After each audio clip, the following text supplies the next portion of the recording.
every time I'm almost near a goal, say the seven-figure goal, I did it so many times where I actually self-sabotage. I dismantled my team. I broke. I would actually lose money.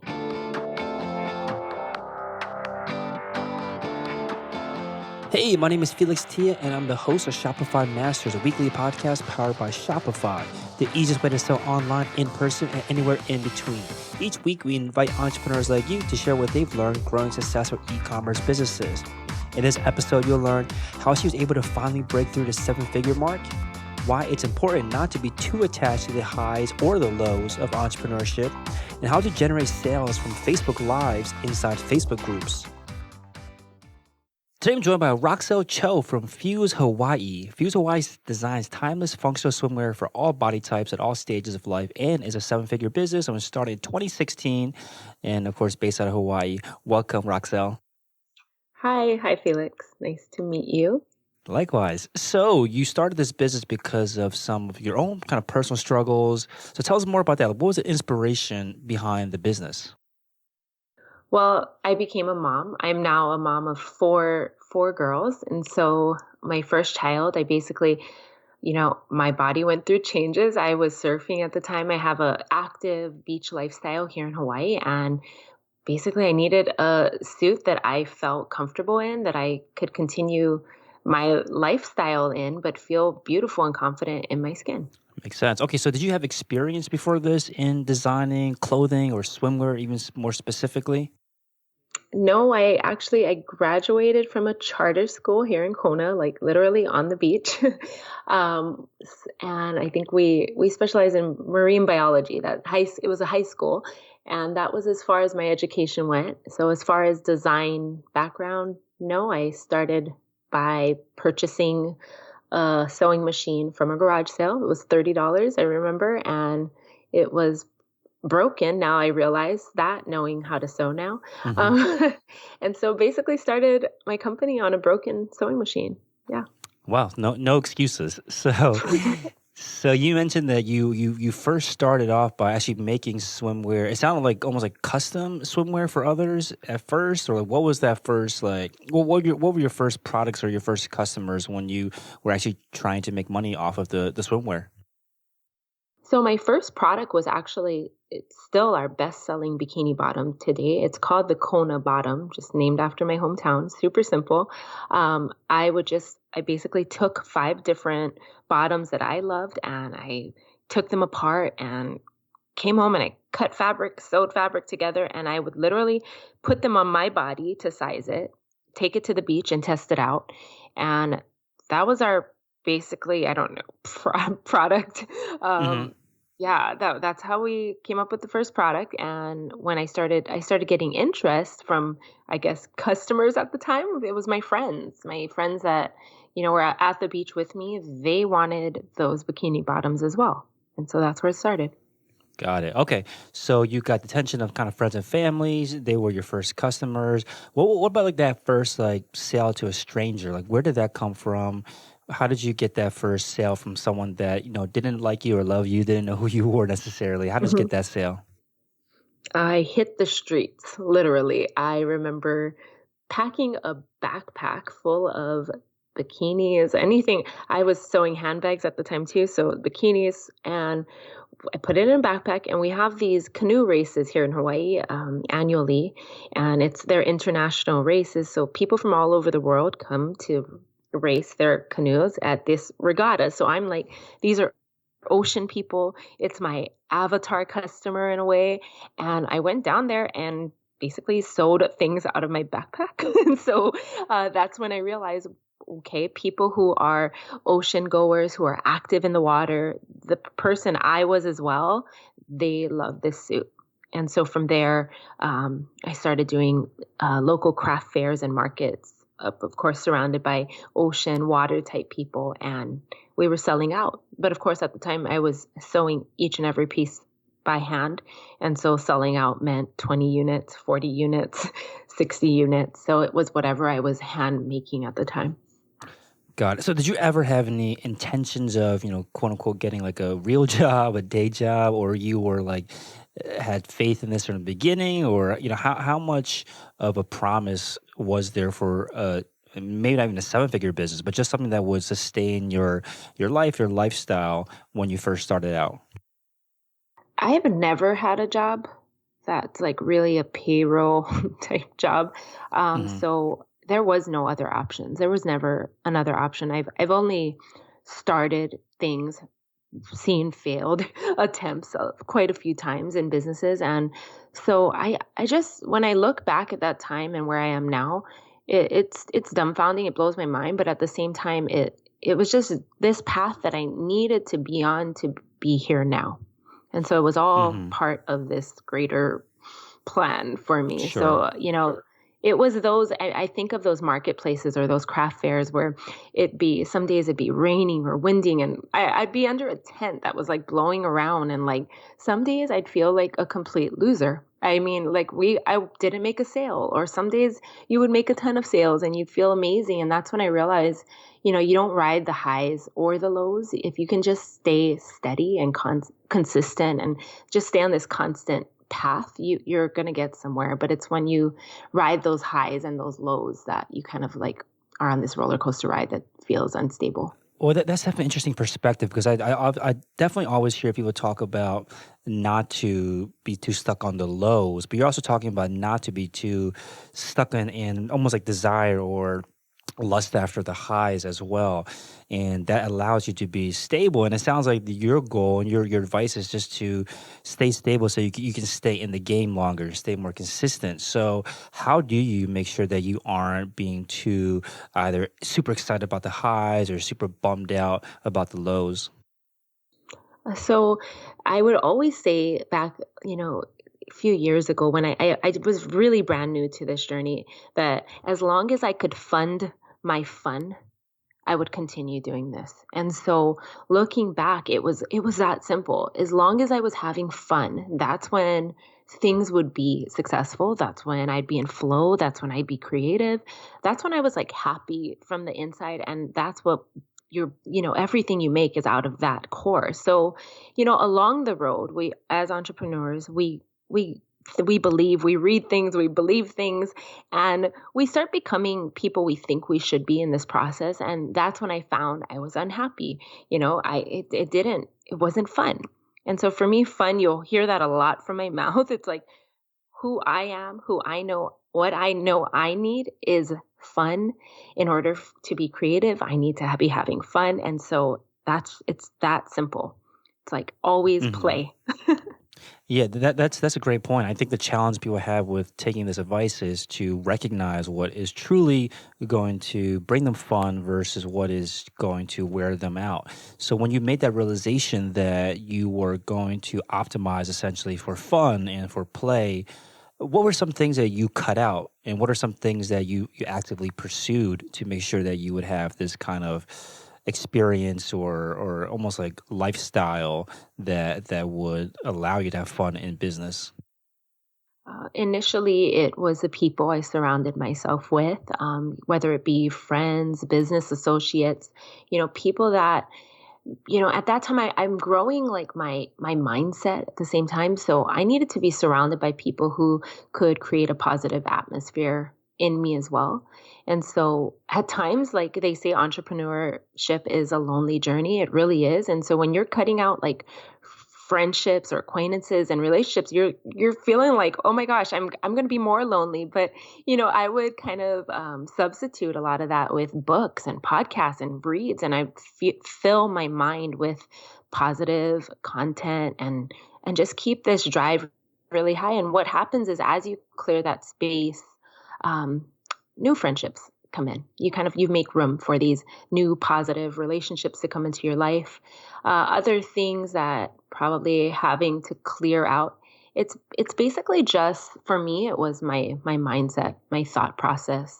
A lot of the times I would be creating these stories that would leave me powerless without a choice to, decide what kind of outcome or success I wanted to see. And so learning to change the story, my narrative for my life, that was step one.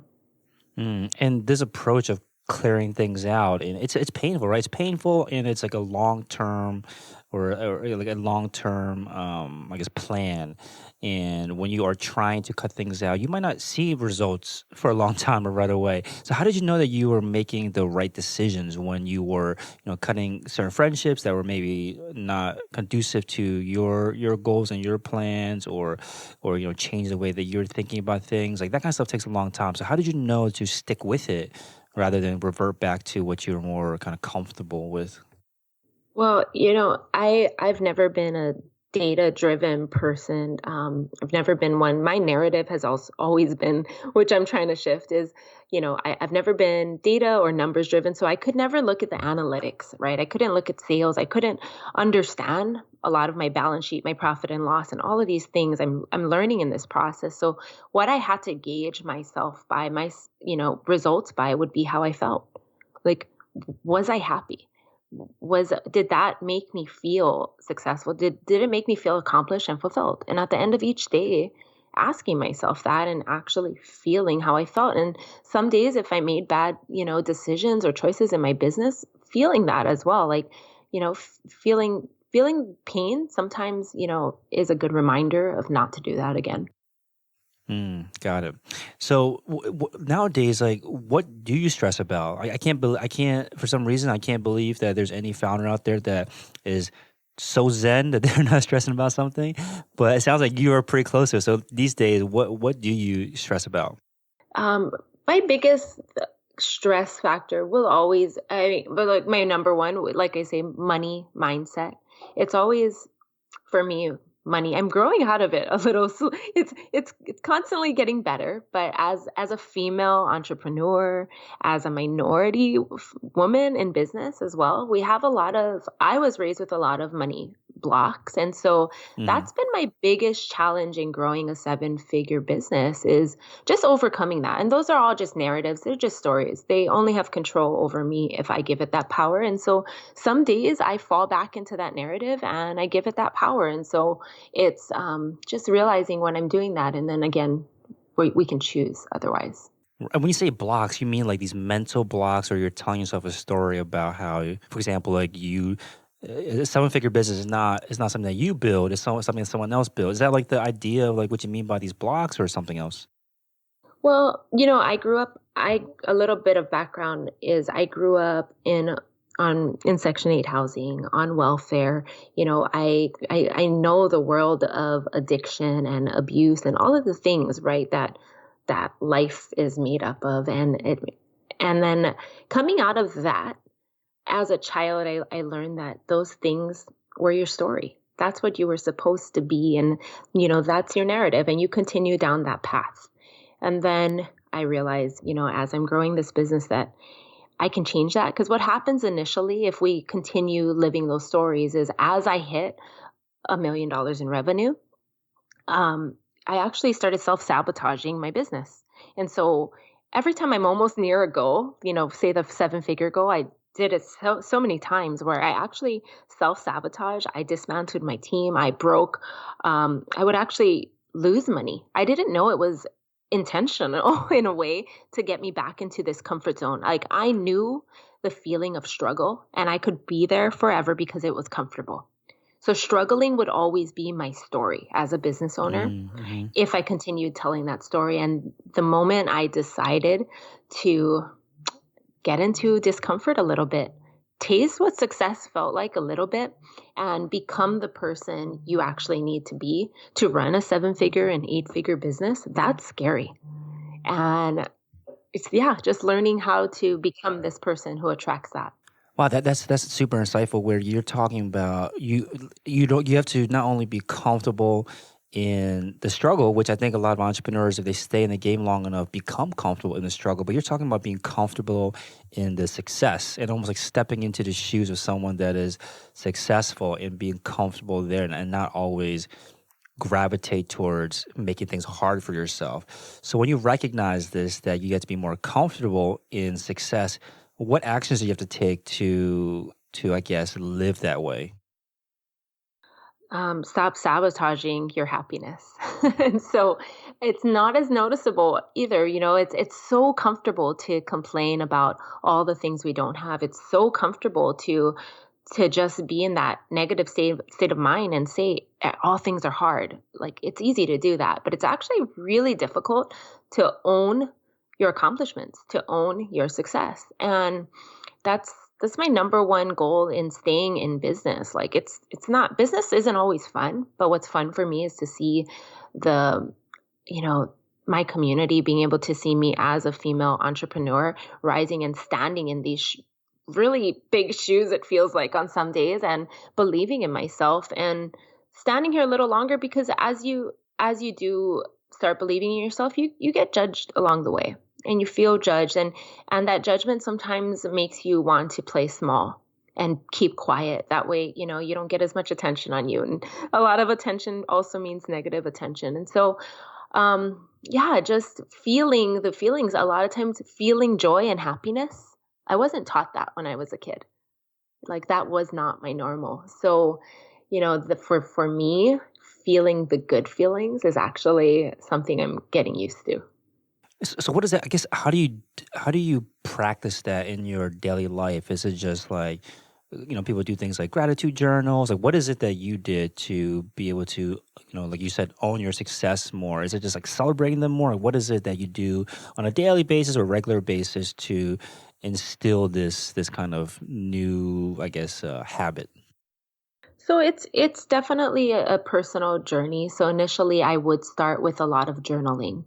I would start with a lot of just your goal setting journals. Now I haven't journaled as much recently, but I transition. I just go by what I feel. So whether it's affirmations, some days. Currently, for me, it's a lot of like just meditation. A lot of it is just being with myself in nature, observing my thoughts, meaning my fears, my feel everything that kind of just floats by, and just observe it without reacting. And it's that space in between my thought and my action that I'm able to actually gauge what the right step is. And so it's creating these gaps in time. So many times we're rushing and we're making decisions so quickly, like we have to do that. It's a life or death situation there. But most of the time, if we just create the space, we can create these new patterns in our mind or our brains, that it's possible to just take our time, like be in flow, make really good decisions, and take our time doing that. It's not a lot of the things that I thought were so rushed and needing me at all times. It wasn't the truth. When I was able to observe those thoughts in silence, a lot of times it was just a story. So do you purposefully slow down your actions or like your not necessarily your progress? Because I think that your idea is to slow it down so that you make more progress. But do you like actively try to pace yourself more? Definitely. It's just that my intention every single morning and evening and throughout the day is setting my intentions of how I want my day and my life to look. I mean, we get on an airplane, we know exactly where we're going. We get in a car, we know exactly where we're going. Yet we get into our day and we don't even think it's valuable enough to set an intention of knowing where our lives are heading. And so yeah, that's important to me. What do you have to say? Or what would you say to entrepreneurs out there that feel this like impatience for success or this impatience for reaching a goal where they just feel like they are almost in pain until they get to their, idealized state of success? I would say on those days, what I would tell myself as well is, what is the one thing today in this moment, in this day, that's actually possible? Because sometimes the big goals and accomplishments, they're further out than we'd like. So what is the one step we can take today that many a times it doesn't cost a thing? Maybe it's a phone call, maybe it's writing something, maybe it's recording some content, whatever it is. What is the possible thing that we could do today that could move us and nudge us forward towards that big goal? Got it. Okay, makes sense. All right, so I think that was certainly a great overview of like the mindset that's required to scale up this business. From nothing all the way to a seven figure business. So I want to talk a little bit about the very beginning of this seven-figure business when you started trying to sell this online. Tell us more about that. Like, how did you set that up? Where were you getting your initial customers online? So first, I had a retail location, and we were losing money, about $10,000 to $15,000 a month. I had a year left on my lease, and if you know, rent in Hawaii is expensive. And I'm like, okay, I can't sustain this. We're gonna go bankrupt. And that had been my story as well. You know, growing up, I seen bankruptcy, and so I decided like, what else am I going to do? And my husband had told me, well, why don't you try Facebook ads? Like, why don't you try your Shopify store and figure out Facebook ads? I hear it's a thing. We knew nothing about it. And I was like, well, I heard something. You either go bankrupt over a duplex or a mansion. What's the story you want to tell? So I'm all about a cool story. So let's go big.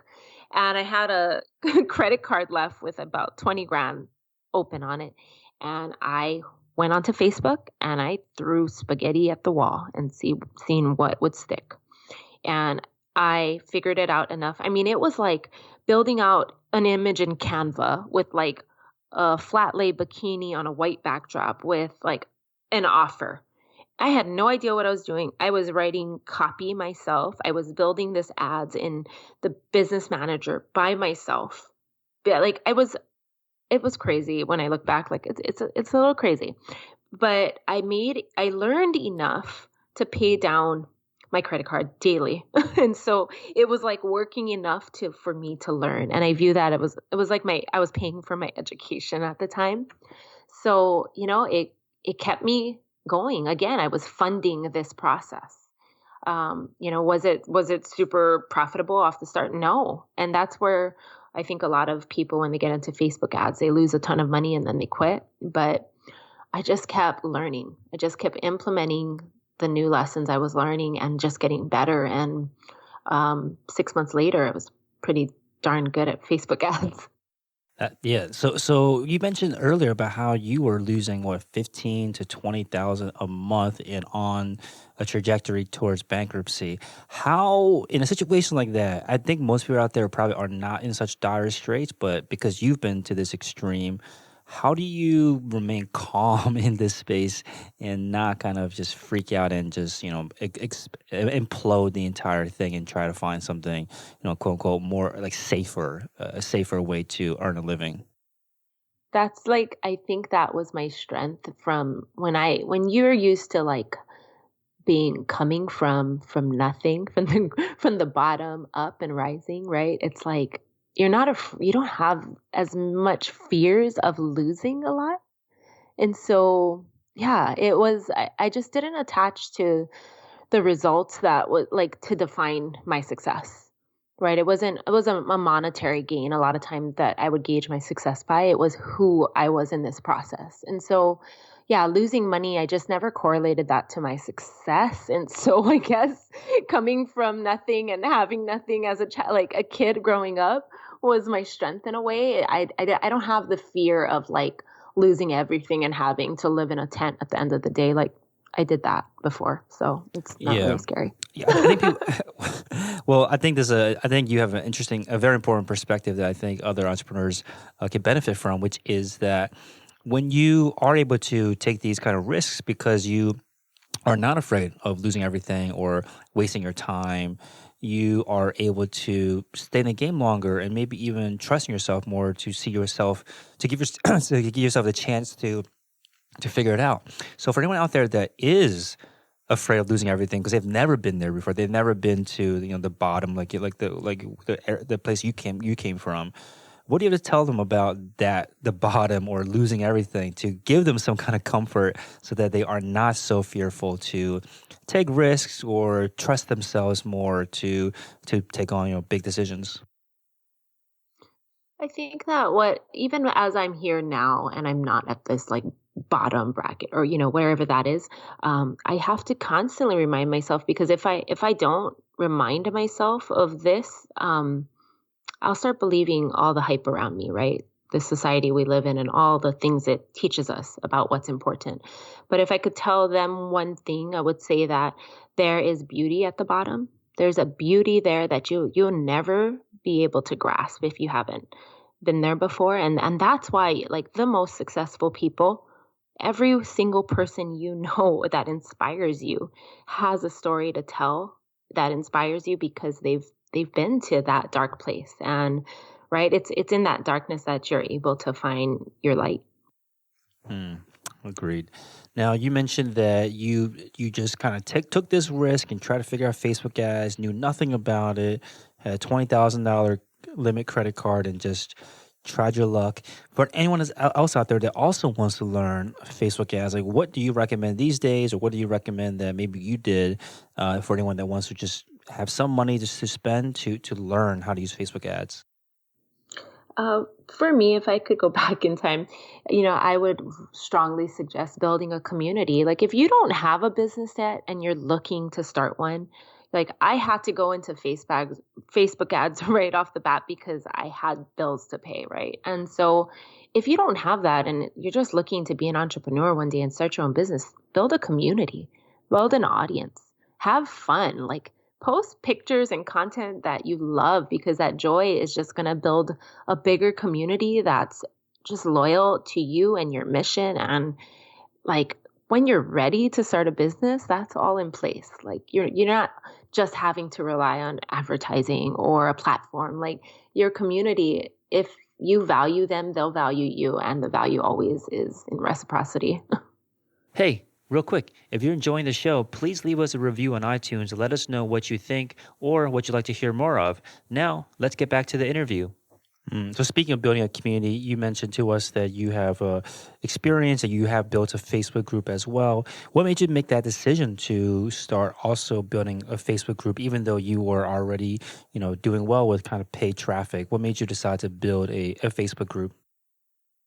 I was getting just like bored of the game. I was getting a little bit, felt a little bit unattached to my community. As you get into these bigger numbers, you start losing focus. Like you start looking at projections and things that, a business makes business. And so I started this Facebook group on a whim and I called it Empowered by Fused Hawaii, all one word. Like I didn't even make it really easily searchable. And I just put it out there to engage with my customers, like one on one. I built it under my personal name as well. Like it wasn't attached to my company name. I wanted to, as the founder, to like talk to my customers like I used to do at the marketplaces and one on one, and get to know like who was this bikini buying woman on the other side of the screen, and who was she, what was her story, and how am I helping her, and what else can I do? Mm. So by having a Facebook group, you're able to just understand your customer more, understand your community that you're building more. Yeah, it's like it's a definitely I view it like a fun hangout with all of my girlfriends, and like the women in there. We'll jump on daily and we're just like engaging. I'll be sitting on the couch laughing at my cell phone some days because I'm like engaging with my customers. Like I've never met them before in real life, some of them, but it feels like friendship. And we're forming friendships in there, and they're forming friendships through this community in their own states. And yeah, it's just been just fun. It's fun again. Hmm. Now, what did you do to start growing the Facebook group? Initially, it was just inviting my audience, like my email list, my customers, and they would invite their friends. Then now we started to run ads promoting the group. And so, yeah, just using all platforms now to kind of point, come and join our community, because that's where a lot of the value is. It's just in these real people getting together. Like it's not me having to tell them or to market to them. They're just talking about their own authentic experiences with bikinis, their bodies, their joys, their, you know, encouraging one another. And so I'm kind of hands off. Like when I go into the group, it's like, how can we have fun? How can we have more fun? Hmm. So you said you run ads promoting the group, which I think I haven't seen too many people take this approach. Can you say more about this? Like, what do the ads look like? So some of them will just be maybe videos or stories that have come from group members, photos. Also, we do giveaway promotions that, if they join our group or if they join the giveaway, we kind of redirect them to the group. It's basically, yeah, it's a lot. It's a big investment. Like I've spent thousands and thousands of dollars to hopefully curate an experience and a community. And it's a loss off the front end. There's no way that I could say if this isn't my bigger mission in life that this is a good idea. But like I would definitely not say to invest the amount of money I did to do this unless it's something you're truly passionate about. Because the money that's in and I've invested in this process, it doesn't come back right off the bat. A lot of times these I give away things. I'll run low end like offers, almost giving away products to build this community that I believe in, only because I know that when you give, in Hawaii we call it the aloha spirit, and it's giving and giving without any, what is that, expectation of receiving anything in return. And it, for me, it's like if that is not true, I that's just the life I want to live. And so if it's not true, then well, I'll see if it works or not, and I'll Hmm. Can Facebook groups be used as like a sales channel? Like, can you generate sales from Facebook groups that you've built? Yeah, we have like some days we'll have like live parties in the group where I'll like we'll do kind of live reveals within the group, and I'll sell there. And yeah, on those, I mean, they're so wanting like more that we actually don't have the inventory to supply enough for my group. So Oh, you'll okay. see when you get there, it's like we give them like limited, what we do with the group is we give them early bird offers. We'll give them limited prints that they're not able to get on the site unless they have a certain link. And so yeah, and these live parties are just, we'll get in and do, it's just like me and live reveals of certain prints. And so Mm. Okay, so you're revealing basically like new products. It's almost like a product yeah. launch. And what's nice is they tell you what they want. They're like, we want this design, we want this print, we want this style. And so just listening to your customers and getting the stuff they want to buy. Yeah, It's like it's that pretty simple. immediate, yeah, that immediate feedback is like it speeds up so much of your mistakes that you could make if you're just going off on your own without having such easy access to your biggest fans. So how often are you doing this? How often do you go live inside your group to do these kind of reveals, or even just to, I guess that first, and then also just in general, just kind of producing content without the, I guess the focus on product.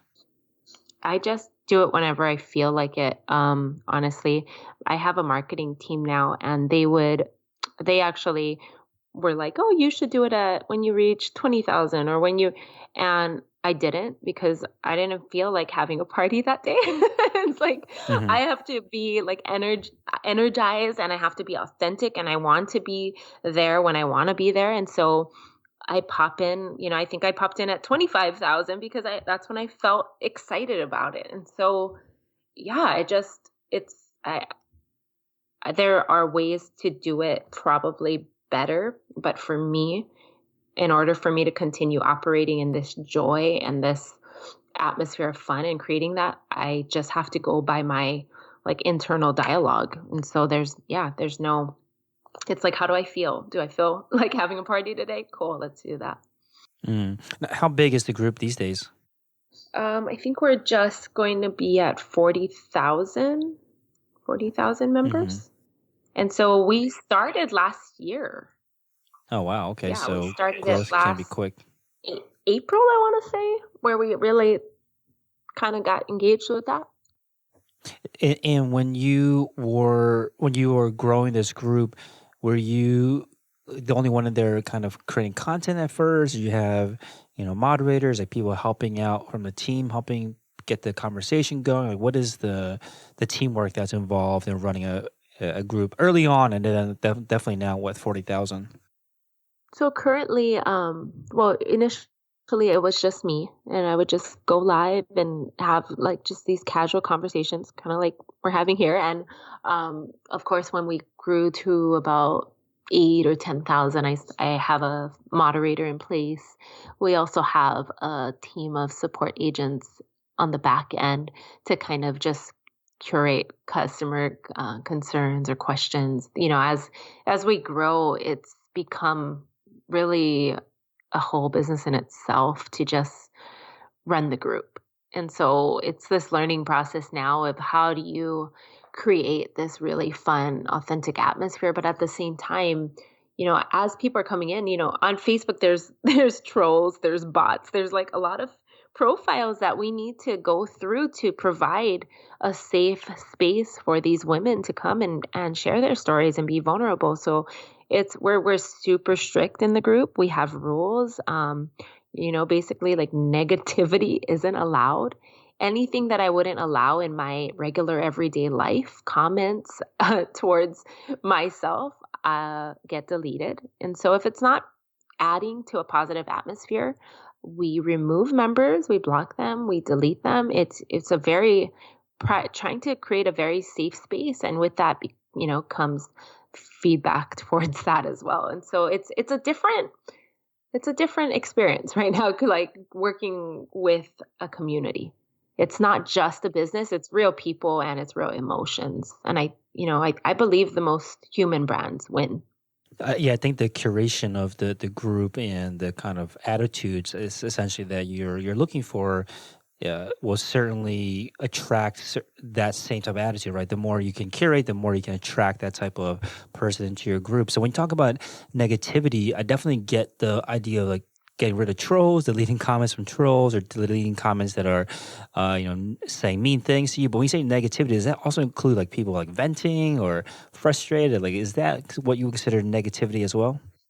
Usually if it's to where opinions are stated really strongly and it's having to bring down another's opinion to state your own opinion, that's where, if it's not lifting, and that's those are the comments that we get Hmm. deleted. So they're everybody is welcome to their own opinions, but in this community that we're forming, we encourage really strong opinions to be on their own platforms, because what happens there is it just curates an entire thread of people fighting each other through their Hmm. opinions, which is totally fine.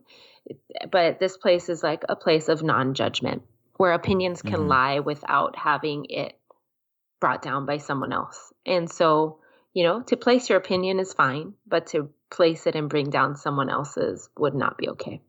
Got it. Makes sense. Definitely a nuanced perspective on how to handle that kind of. It requires a lot of attention to basically to make sure that things don't get out of control. Now you mentioned, so it seemed like these Facebook lives in the group have done a lot for your business, not just giving you that feedback that you need to understand what your customers want, but then you've also been able to actually generate sales through it as well. So are these like just like spontaneous Facebook lives, or is there any promotion or kind of planning involved in doing like a live that has the intention of generating sales? I mean, of course, we're a business, so of course we do want to generate sales. But if I strip down to my behind the scenes process of our last party of 25,000 members, um, for for me to do my job, I have to be stress free. I have to be like present with with the camera, with my community, and so I have the habits built in me to stress out, to like procrastinate and wait to the last minute and try to get everything done perfectly and built out. And mind you, it's like a lot of times it's me building out the site on the back end, and I'm not a computer web designer or anything. If you look at my website, I built it.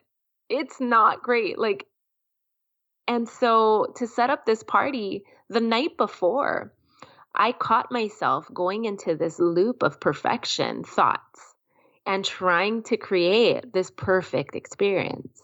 And then those are the times where if I can stop to observe those thoughts, I realize what was important was to have a fun experience. And so I made it super simple. I got 25 items that what we were going to promote the next day for the 25K party, put them in a plastic tub and numbered them 1 through 25 and built out 25 surprise items on our site on a landing page, and that's where I directed them to. And on the party day, I just said, "This is item number 1," revealed. And so, as much as I would love to say I had a lot of time and curation, most of my time goes into my energy and creating, like, this person that has to hold this space for this community. And so, So yeah. you're almost like working on yourself so that you kind of get out of your own way so that you can perform, whether it be on the Facebook Live or just in business in general. Yeah, I believe that unless we get out of our own way and we stop being our obstacle, right? Things are not going to flow in, whether it be cash flow, energy flow, anything in life. My team that supports me flowing in and out, like I'm not able to be supported if I'm not allowing them to support me, which would be me not micromanaging or doing all the things. Mm. Do you think that entrepreneurs in general, the ones that you know or see and hear about, like do we typically overthink this entire process? There's both sides of an entrepreneur. There's the entrepreneur that just jumps out of the plane and figures out the parachute on the way down. And then there's just parts of ourselves that, yeah, we get caught up in that perfection mindset. I mean, it's normal, and that's the beauty of it all. We should be able to access all of these emotions, but not get stuck there. And we should be able to access it, because when we're not able to feel fear, feel the depths of every emotion, that's also not healthy. So to feel Hmm. all the emotions, even the self-doubt, like I feel that as well, but I don't get stuck there anymore. Makes sense. So rather than being stuck and have your attention focused on either negative feelings or super positive feelings, what do you like to focus your attention on like a daily basis? My kids laughing, my my husband and I, like, just enjoying life together. The I mean, I live in Hawaii, so just looking out my window and enjoying a sunset or the ocean or the wind or the trees, like the things that really matter, because at the end of the day, this business can fall and overnight. The market is the market. I don't control that. So focusing on the things that are in my control, which would basically only be me and my thoughts and my emotions. And so, yeah, that's all I can control. Everything else is not in my control. And so I'm not going to divert any energy to feeding that thought. So speaking of things that are out of your control, so you mentioned that you had 4 kids, which it's a ton, is I think a lot of people out there probably don't have necessarily 4 kids, but there are plenty of other parents out there that are entrepreneurs. When you do have that kind of, you know, I guess role in your life, how do you balance both that, or any advice that you have for other either aspiring or struggling entrepreneurs that are also parents? That takes me back to like the day where I'm 8 months pregnant, and it is 8 months pregnant with my third or second, I'm losing track, but Hmm. and it was holiday season, and I'm literally like I was helping pack orders at the time, and I just remember the thought going through my head, like, if you can do this, imagine what you can do once you get through this. And that's kind of my feel, like everything that is happening to me is there to either teach me a lesson, to grow and to learn from it. And so I just take life as it comes to me. And I'm usually like, I usually don't even know what day it is, what time it is, because I'm trying to just be present and just there. That, like, that's really all I can handle. If I were to think about the reality of my life, like I have 4 kids and it is crazy every single day. And so if I were to be there in that thought process, I don't think I would be able to get through the day. And so I have to be handling everything as it comes my way, and that's all I really can handle. And just be like, let go a little, surrender a little to life, because and let it surprise you. Yeah, I like that phrase where you said to yourself, if I can do this, then imagine what I can do after this. And I've heard something similar to this. I think that really resonated with me, which is that whenever something happens to us or something tough, situation is tough for us, we always default to asking, why is this happening to me? And one way that I've seen it phrased differently is, why is this happening for me? Thinking of it as more like a gift of like the training grounds, basically, that gives you that the gift of that training grounds to elevate yourself, right? To rise to a new level that can unlock, whether that mean business, a new level for your business, or a new level in your career, or whatever it is that your goal is that it first starts off with the transformation of yourself, and then by transforming yourself is when you have the opportunities really to take on the bigger challenges and the bigger gifts. So I think that's really important about how, rather than start so focused on all the challenges you have, like be grateful. I think sometimes it's hard to do, but be grateful for them, because through the challenges, it allows you to actually change, right? And hopefully for the better. Yeah, I mean, I think, like, what are we really building our businesses for? I think we forget why we started and what's really motivating us. A lot of the times it's the simple things like our families, like our joy, like our happiness, and we seem to get lost in the stresses of life along the way, which is totally normal, but we can also choose to change that dialogue. Definitely. So I want to talk a little bit about the timeline. So we first kicked off this episode by saying that you started in 2016. We alluded to the fact that it's a seven-figure business. Can you give us an idea of like the kind of milestones hit along the way, and like what was the scale or growth of the business as you progressed?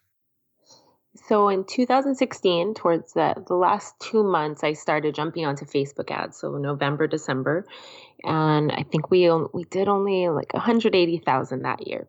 But of course, majority of it was in November and December. 2017, we jumped to about 500,000. 2018 is when we finally did seven figures and passed it. I believe it was at 1.3 million. 2019, just last year, we closed at 2.5 million.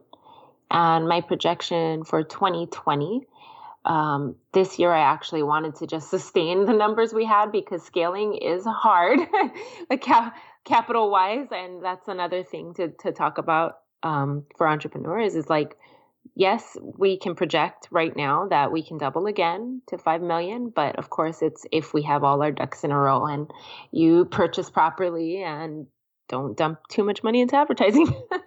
Now, when you think about the challenges to break through to these different milestones along the way, which stage do you think was the hardest for you to go from 1 year's goal, 1 year's I guess sales figures to the next? What phase was the most difficult or required the most out of you? Definitely the seven figure number in your head. Sometime, or in my head, there was some sort of block. And I think literally I got stuck right before there to convince myself that I was possible, that I was capable of running a business past seven figures. For some reason, I've created this roadblock in my head. And once I could see the other side of that, and I could see myself being that person who was able to operate at that potential, um, then it was easy. And it's the same, it's the same. Like right now, I feel pretty comfortable with this scale, but I'm thinking the next jump is that 8 figure mark. For some reason, I have to be prepared, and that's when I realize every pitfall along the way is preparing you for that. Say the seven figure brand that I now have. There is no way I would be able to sit here and have this conversation at this ease if I hadn't gone through all the things it took to be here. Yeah, for some people, or for you, you mentioned it was seven figures. For some people out there, it might be the six figures that seems like a roadblock, or maybe it's even like the first sale seems like a roadblock for a lot of people. So, what did you do to break through this roadblock, this false ceiling for yourself? Look at like, what was the biggest thing that was scaring me at every moment? What was my biggest fear? Was my biggest fear maybe when I first started facing rejection of a customer not liking my product, or my friends teasing me because I'm selling things at a craft fair and they had real jobs? Those were like, what are my biggest fears? And then staring them in the eye, feeling it, feeling what it felt like, because it doesn't feel good being rejected, but that's what it takes to be a seven figure brand. So I had to feel that. And still now, like, what is my biggest fear? What am I really afraid of? And then sitting with that for a while, letting the feeling sink in and normalizing it so it doesn't scare you as much. Got it. Now let's talk a little about the running the business. So are there any particular apps or tools or services that you rely on heavily to help keep this running as smoothly as possible? Not any that I really love. Like, I'll be Mm, honest, there's not like a favorite app that I have. Everything has like something that is not great. And so, right now I'm currently in the works of redesigning my entire site and creating again a custom experience. And so, yeah, I haven't found anything I would sure. love to put my name on for Sure. recommendation. Got it. But so you mentioned you're redesigning the site. What is the intention of doing that? Like, what are some of the goals that you want to achieve by this redesign? Currently, being that the site is just me building it out myself from day one. There's the experience isn't there. The community isn't on the front page. I want them to be able to go to the homepage and feel like I'm welcoming them into my home, and not just like a sales generating site. I want you to have a feeling and feel our community, like meet our Fuse family in the process, like introduce you to my story as well as the stories of others on on the homepage. So yeah. Hmm.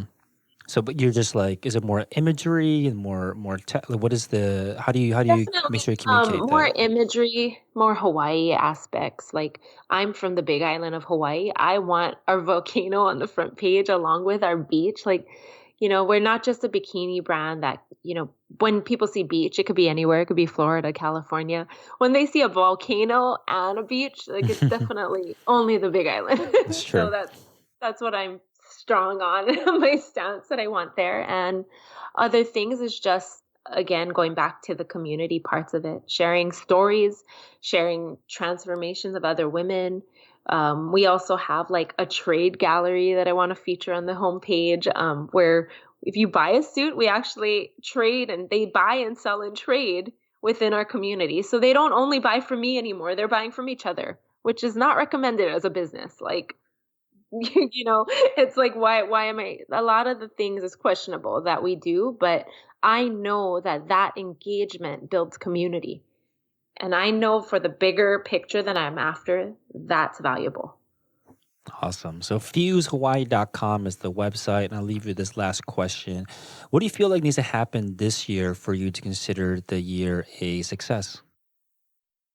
Allow myself to be supported by my team and everyone around me. A lot of the times as entrepreneurs, eh, we've tried to do everything ourselves and we carry all the weight on our shoulders. And so this is the first year where I'd like to surrender to this process and allow support to flow into my life. Awesome. Thank you so much, Roxelle. Thank you. Thanks for tuning in to another episode of Shopify Masters, the e commerce podcast for ambitious entrepreneurs powered by Shopify.